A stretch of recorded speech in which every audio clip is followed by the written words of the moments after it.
Не знаю, в какую книгу, каких рекордов внести такой факт. Вот 3 родных брата, все 3 в искусстве. И 2 из них, старший и младший, народные артисты СССР, Союза Советских Социалистических Республик. Речь идет о братьях Янковских. Ростислав, Николай и Олег. Ну, я буду рассказывать о том, кого я знаю, кого знал столько лет, начиная с 1957 года и до его ухода из жизни, практически почти 6 десятилетий о Ростиславе Ивановиче Янковском.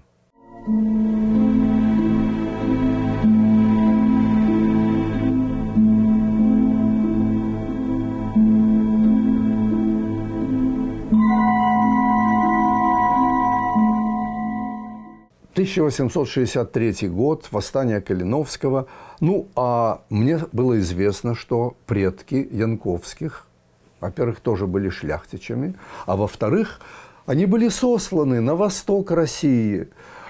Также участники восстания 1863 года. И, конечно, я сразу позвонил Славе, говорю: Слава, это роль для тебя, ты еще такого не играл. Кого? Я говорю: вот шляхтича надо сыграть. Да, ты же знаешь мои же... Я говорю: Слава, я все знаю про твоих предков, ты мне уже рассказывал, там все. Вот. Дай сценарий. Дал я ему сценарий, собрались. Он говорит: да, все, я это играю, все, хорошо. Ну, и я успокоился. Значит, продолжаются съемки. Вдруг при каком-то нашем разговоре, там, спрашивает он, как идут дела, я ему рассказываю, он говорит: Володя, ты знаешь, что я серьезно заболел. Ну, человек заболел, поправишься, что тебе, 60 лет, что там, заболел, подумаешь, заболел. Проходит еще, у меня идут съемки, я опять ему там как-то звоню, он говорит: Володя, я ложусь в Боровляны, мне очень плохо, ищи другого артиста. Это легко сказать, ищи. Я прекрасно знаю всю актерскую, так сказать, братью минских театров, и просто второго такого артиста нет.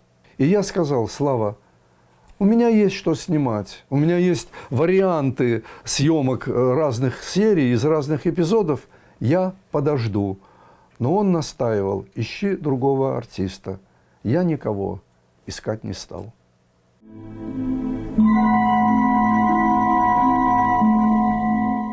Летом 1957 года в Минске, в Русском театре, появился новый актер.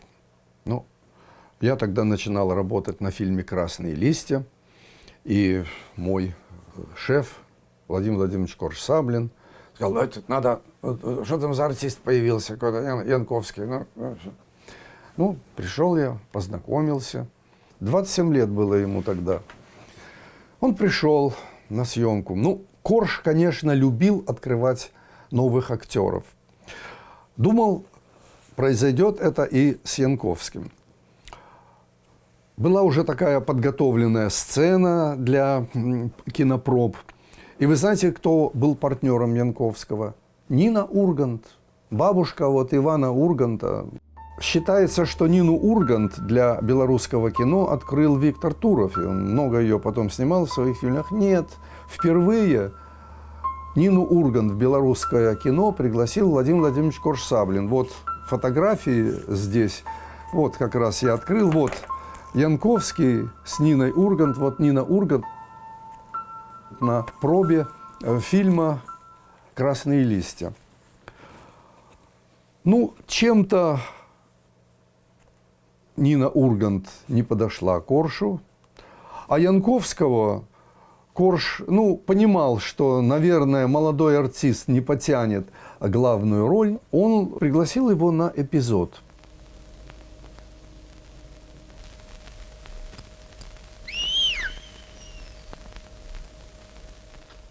В моем фильме, посвященном столетию Корж-Саблина, вместе с ним, Янковский об этом вспоминает. Что, говорит, Корж мне говорил делать, что мне тут я в подворотне стою, тут я куда-то крадусь, тут я за кем-то слежу, тут я куда-то бегу. Что, зачем? Я ничего не понимал, что тут происходит, что мне нужно делать.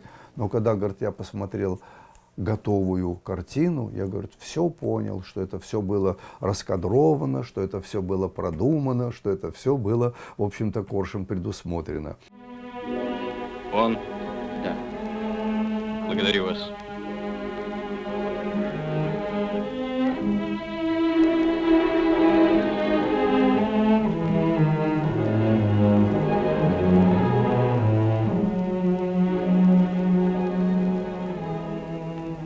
Пойдешь со мной. Держись сзади на расстоянии 10 шагов. Ясно? Да, понятно.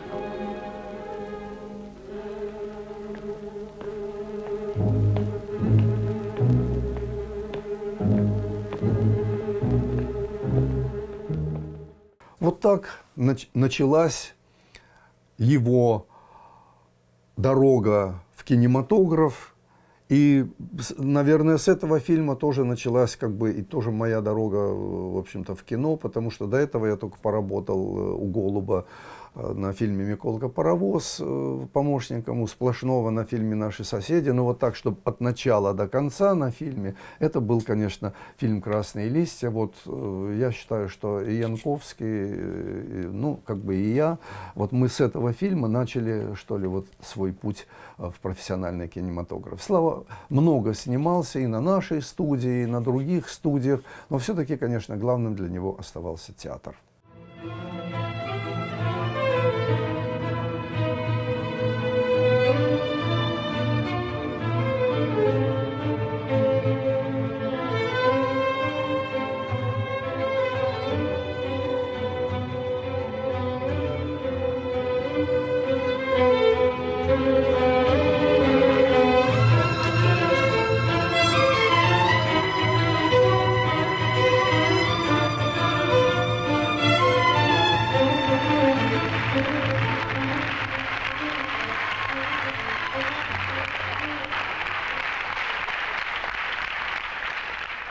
Янковские в таком составе: Ростислав, Нина, жена его, сын Игорек, которым они уже сюда приехали, и младший братик Олег.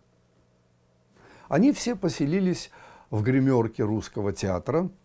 И в этой гримерке Слава почти 60 лет в этой гримерке пробыл. Ну, в последнее время, это, конечно, там уже был диван, там, значит, там какие-то зеркала, там все уже такая, хотя тоже очень достаточно скромная гримерка, там, наверное, в половину этой комнаты. А тогда 4 человека жили в этой гримерке. Мало того, там стояла электроплитка, на которой готовила Нина, уроженка Кавказа, готовила обед. Мало того, там собирались мы все собирались. Нина накрывала там, если так можно сказать, столы, хотя сейчас я вспоминаю, мне думаю, ну как мы там 9 человек, 8 человек, как мы вообще могли там поместиться? Тут же сыночек маленький вообще, тут же все это. Ну, конечно, вскоре Янковские получили квартиру, но тем не менее в этой гримерке все было так. Слава младшего братика своего, Олежку, как он его всегда называл, вводил в свои спектакли, в иркутскую историю, в барабанщицу. Но по воспоминаниям Славы, Олег все время бурчал: актерство – дурацкая профессия.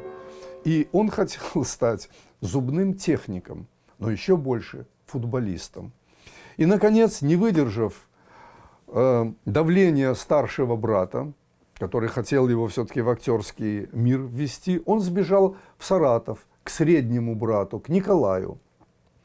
А там уже опеки старшего брата не было, и Олежка, как рассказывает Слава, уже перестал хотеть быть зубным техником, увлекся футболом. Он стал заядлым футболистом, причем до такой степени, что в школе он стал двоечником. Я, говорит, приезжал туда, пытался его, Слава говорит, пытался вытаскивать его, значит, из этого футбола, как-то направить вообще куда-то все. И тогда сказал Коле, среднему брату: Коля, давай устроим его в театральное училище. Давай, готовься, Олежка, давай, будешь поступать.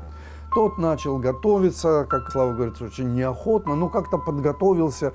Пришел на экзамен, так, и он говорит: да, так, хорошо, становитесь, будете счет читать. Как ваша фамилия? Янковский. А, так вы уже приняты. Оказывается, экзамены сдавал Николай Янковский. Янковского Николая уже приняли. А Олег ничего не сдавал. Вот ему сказали, что зачисленный. И средний брат Николай решил пожертвовать как бы своей актерской карьерой. И вот это вот место в Саратовском театральном училище отдал младшему брату. Ну вот очередной жизненный сюжет, потому что такие сюжеты, которые выкладывает жизнь, никогда за столом не придумает ни один писатель, ни один драматург. Лучший драматург – жизнь.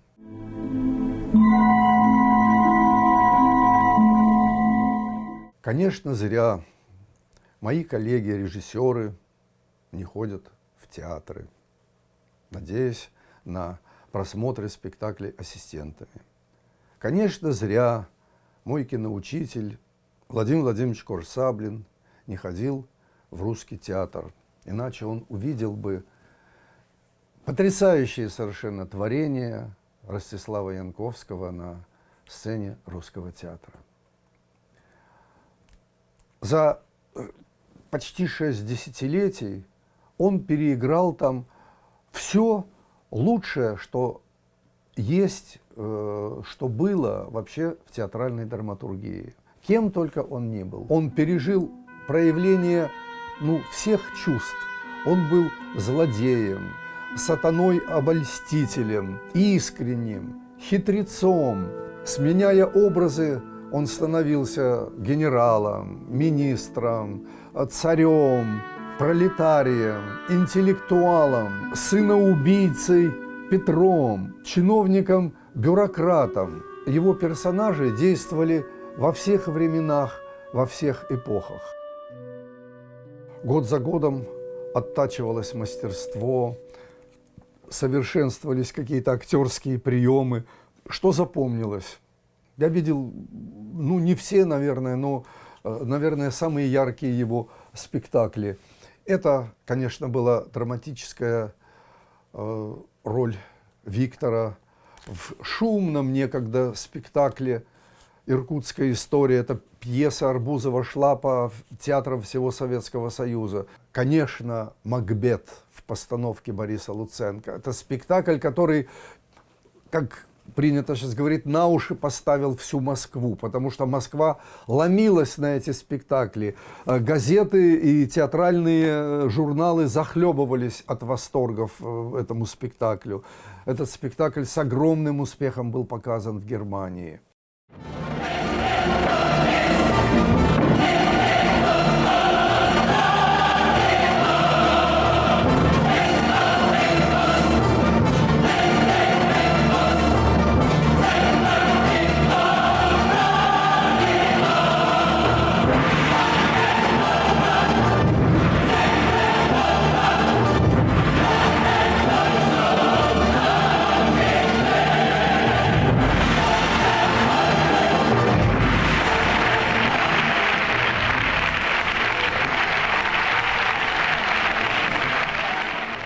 Это были его дуэтные спектакли «На Золотом озере», «Двое на качелях», который он играл там с Климовой, потом с Масумян.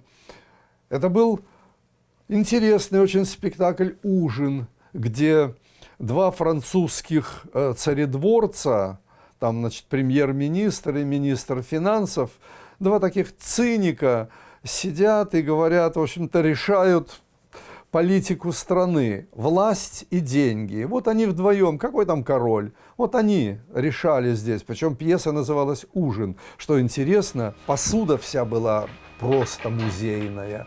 но и еда была тоже соответствующая, тонкая, изысканная. Очень интересный был спектакль. Это партнером его был Юрий Владимирович Сидоров. Это же мы с вами не дергаем за ниточки. В этой игре я кое-что умею. Не всегда. Вы, кажется, тут выразились в том смысле, что Жак Массулье и Жан Винсан преданы вам душой и телом. Ваш лакей. Лакей? Что лакей? А? Вы хотите сказать, что они работают на ваш департамент? Что еще интересно, когда он приехал к нам в театр «Слава» из Ленинабада, у него очень много было анекдотов и историй, связанных с какими-то среднеазиатскими ролями, событиями. Он говорит, что это, слушай, это жабшник тут это пришел, говорил с каким-то азиатским, среднеазиатским акцентом. Послушай, это товарищ, что ты там... А в «Бане», в постановке Бориса Луценко, он играл Оптимистенко и говорил на такой, значит, тросянке с украинским акцентом. Это был совершенно такой издевательский образ чиновника-бюрократа. Оптимистенко такой был. И когда уже там, лет за 5 до смерти в какой-то рецензии я прочитал, что да, в «Пани Коханку» Янковский показал себя и в эпизодах комедийного характера. Думаю, ах вы люди, ну ж вы театроведы, вы что, не видели его Оптимистенко в бане? Вот же где был кладезь юмора. Ему было подвластно все. Страшная роль Петра. Петра, когда он пытает своего сына. Речь идет о спектакле «Христос и Антихрист» Мережковского в постановке Бориса Луценко. Уйдем! Убью! Недоносок! Убью! И, наконец, это была роль в сценической версии фильма, знаменитого фильма Ингмара Бергмана «Земляничная поляна», где Слава играл вот эту вот главную роль. Очень была трогательная постановка такая, и особенно, конечно, здорово был придуман режиссером Кацем финал, когда все персонажи его жизни выстраиваются как для коллективного фото. Это была финальная мизансцена этого спектакля, и Слава приходил и садился в центр. И вот так вот заканчивался спектакль. Аплодисменты, конечно, никто не кланялся там. Вот так вот аплодисменты долго-долго звучали на этом коллективном фото, в центре которого был замечательный артист Ростислав Иванович Янковский, народный артист Советского Союза. Ну, был Фамусов в «Горе от ума» и был «Пани Коханку» в одноименной пьесе. Вот тут у нас произошел со Славой небольшой конфликт. Вот смотрите, «Война и мир» Толстого, любовь Наташи, Андрея, там, метание Пьера Безухова. Но это все идет на фоне Великой Отечественной войны 1812 года. Великий фильм «Унесенные ветром». Скарлетт, Ред Батлер. Но на фоне гражданской войны. Вспомните даже песенку Высоцкого.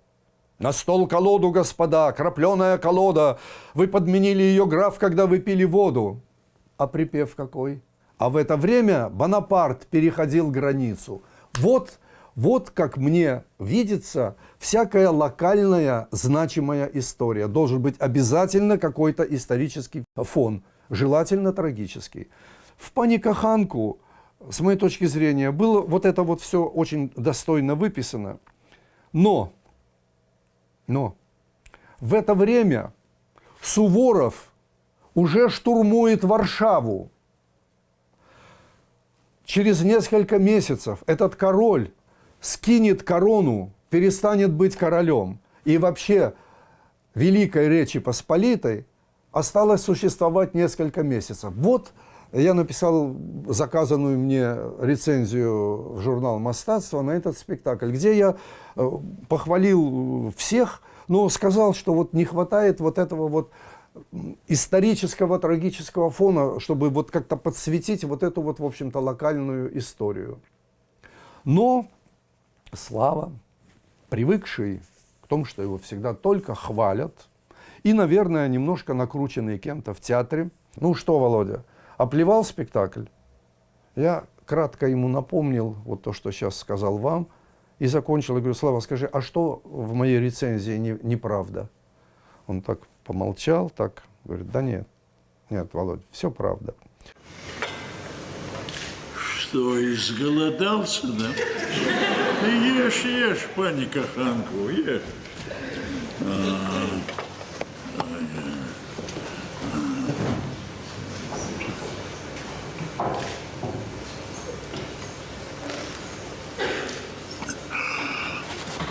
Петро, ты видел, Олесь? Ясный вельможный пан, разве за всем уследишь? В такую погоду вообще мерещится всякое. Что, вкусно, да? Ну, а ничего. А что это?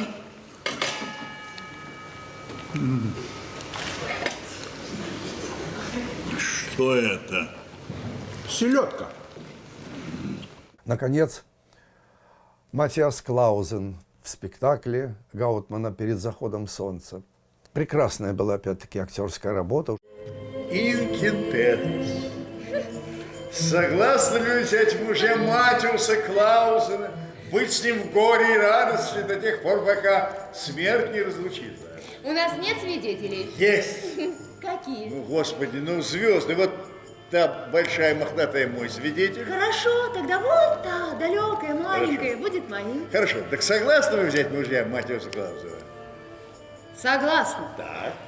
А ты, Матиус Клаузен, согласен ли взять в жены Инкин Петерс, жить с ней в радости и в горе до тех пор, пока смерть не разлучит вас? Ой, согласен. Еще как согласен. Прямо сейчас хочу взять и раздавить.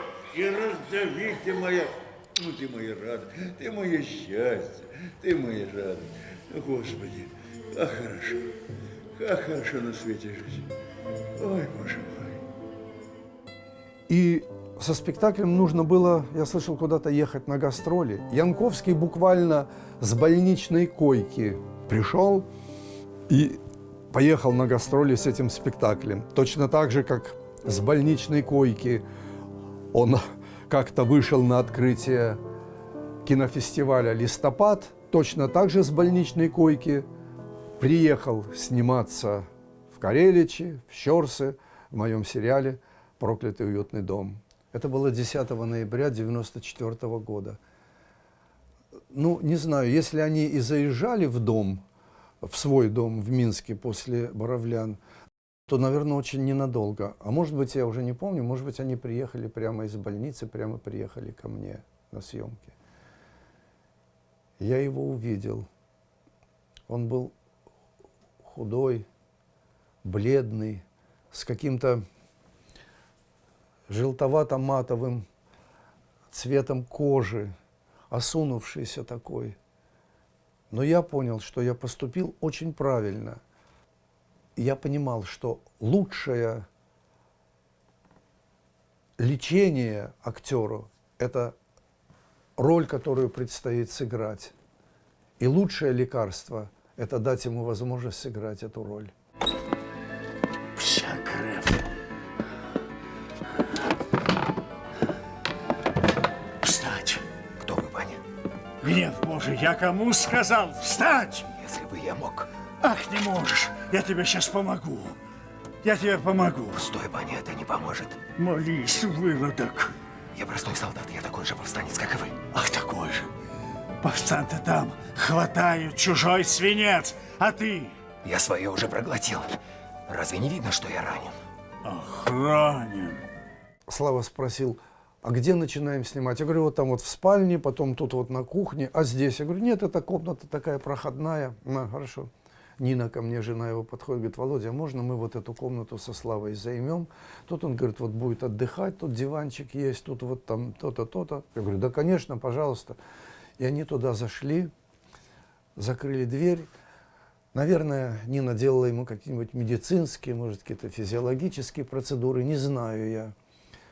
Но через какое-то время, когда мы поставили свет, все, вышел Слава в мундире в этом, прическа, это усы шляхетские вниз висящие, тут эта сабля.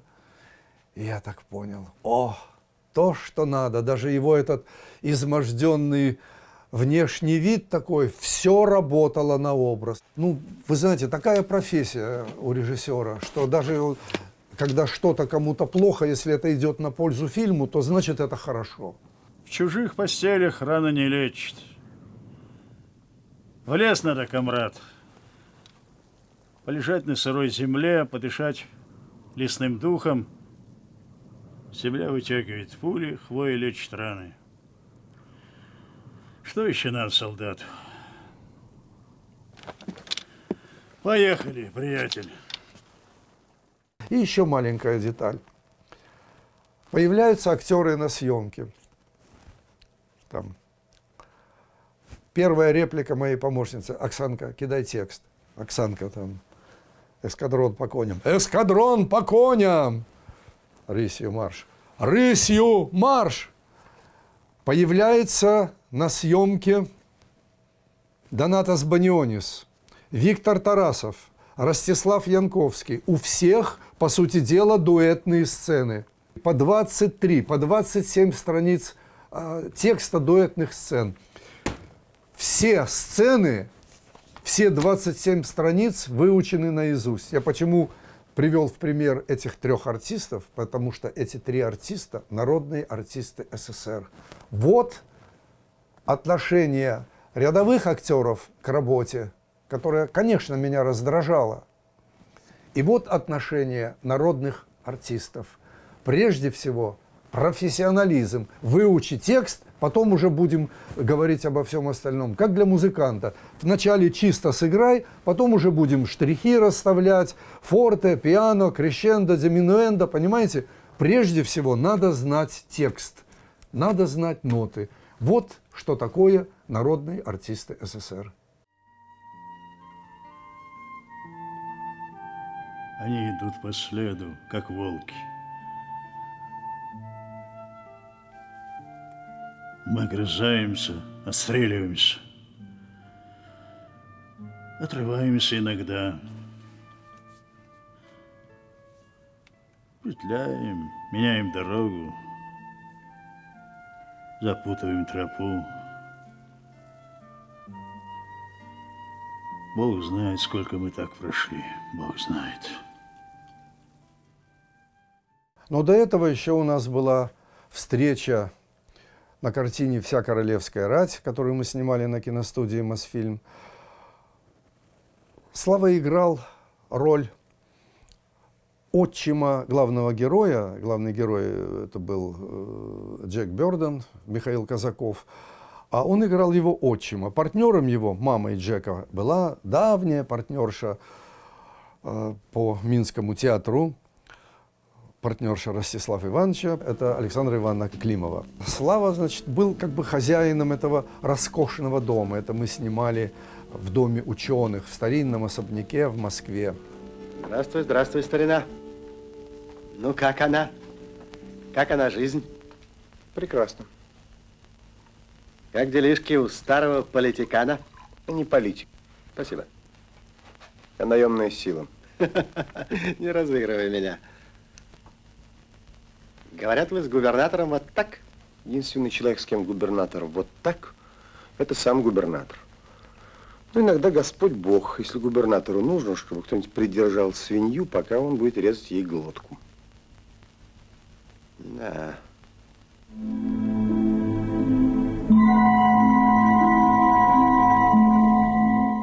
Ну, Слава же артист. Артисты любят популярность. Где-то в 70-е, наверное, так, на стыке 80-х годов, мы с проспекта тогда Машерова, значит, ныне Победителей, несколько остановок ехали вместе на городском транспорте. Стоя на задней площадке, ну, народ кругом же, теснота, там все. Я так тихонечко его спрашивал: Слава, ну, над чем ты сейчас работаешь? Ну и тут Слава, значит, так, выпрямлялся, смотрел на все, говорю, да, вот сейчас я в Киеве отснялся в фильме «Володя большой, Володя маленький», да? Проверяя, смотрят, слушают ли его, узнали ли его, ну, артист, куда деться. В театре я сейчас репетирую, там, значит, называлась очередная роль какая-то, да, и вот еще сейчас еду, там, значит, ну, артист, ну, что делать.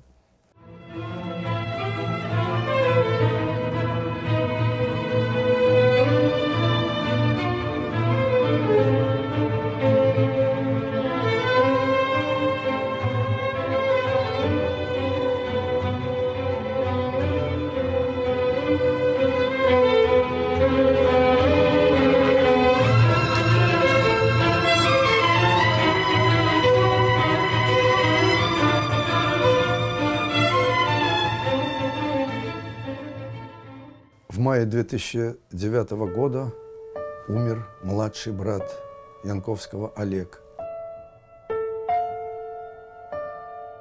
Ну и как-то в один из дней майских, уже после этого известия, я был в театре, и на проходной пересеклись, Слава был с Ниной, увидел меня,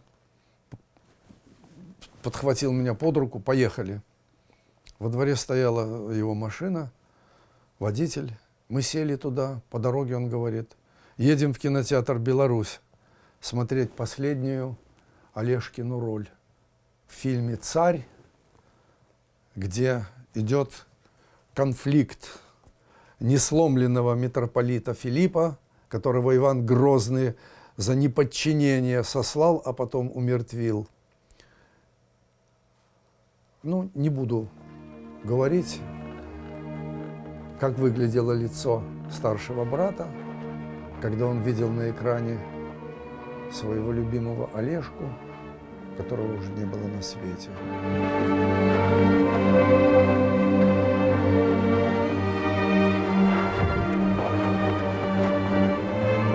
Это великое счастье искусства кино – видеть артистов немого кино, звукового кино, довоенного кино, военного кино, послевоенного кино, наших дней. Вот они все на экране.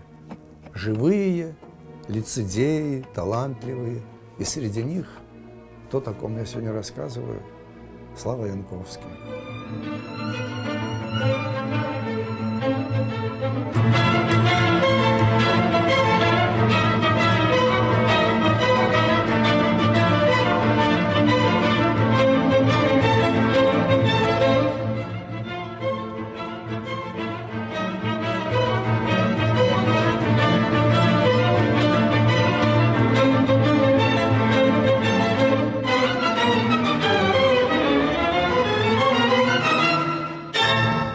В 2010 год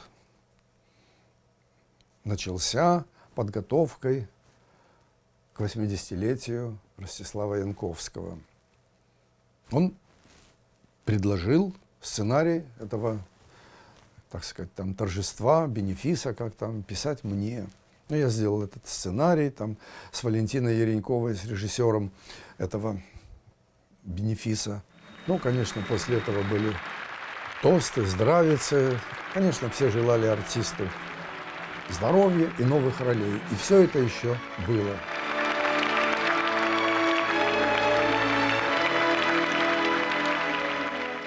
И вот близится его 85-летие в 2015 году. Он выбрал пьесу американскую «Дальше тишина». И, конечно, предложил ее постановку режиссеру, с которым много-много лет работал, Борису Ивановичу Луценко. Работали мы вместе с Борисом, я что-то делал, показывал ему, он что-то исправлял, просил еще что-то делать. В общем, в конце концов мы выстроили этот вот сценический вариант для Янковского специально.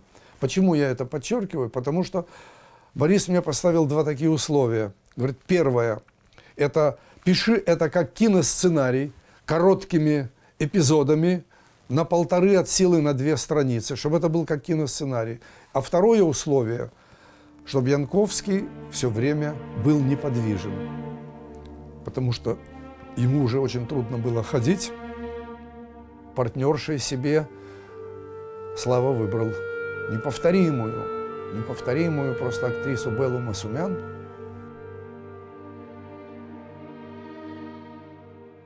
Я сам не раз был свидетелем, когда около кассы люди спрашивали, а сегодня Масумян играет или там другая актриса? Все говорили, нет, другая актриса. А, тогда нет. А когда Масумян играет? Вот тогда-то. Да, дайте нам номер. То же самое с Янковским. А Янковский играет, или там, когда немножко болел, бывало, играл дублер, другой артист. Нет, сегодня не Янковский. А когда Янковский? Ну, не знаем, когда он вот поправится, тогда он, значит, будет играть. Вот так относился минский зритель к своим любимым артистам. Я пока назвал только двух, не знаю. Вот это я рассказываю, как всегда, только то, в чем участвовал или чему был свидетелем. Я сам слышал эти разговоры около театральной кассы. На завтра или послезавтра премьера. И приходит из Саратова известие, что умер средний брат Николай. Я видел Славу вот в этом состоянии. Кстати, это какую нужно иметь вообще собранность, когда у тебя такое горе, когда ты остаешься уже один, понимаете? Смерть брала их снизу вверх, младшего, потом среднего, подбираясь так к старшему. И вот умер Николай, и он не отменил спектакль. Он не отменил спектакль, он его сыграл. Он сыграл премьеру, хотя весь Минск уже знал, что у Янковского умер и второй брат тоже. И Слава сыграл этот спектакль. Особенно впечатляла финальная сцена, когда герои, значит, он и она, старенькие уже, Слава с палочкой, оказывались в этом ресторане, где они провели свой медовый месяц когда-то, там уже 50-60 лет назад. И заиграла музыка, и он ее, партнершу свою, Беллу, приглашает на танец, на вальс. И Янковский медленно поднимается с кресла, опираясь на палку, обнимает одной рукой ее, в другой палка, и начинает вот так вот, как бы танцуя, переминаться с ноги на ногу. Зал взрывается аплодисментами. Они стоят долго, долго качаясь, стоят, пока не умолкнут, не угаснут аплодисменты для того, чтобы продолжать диалог.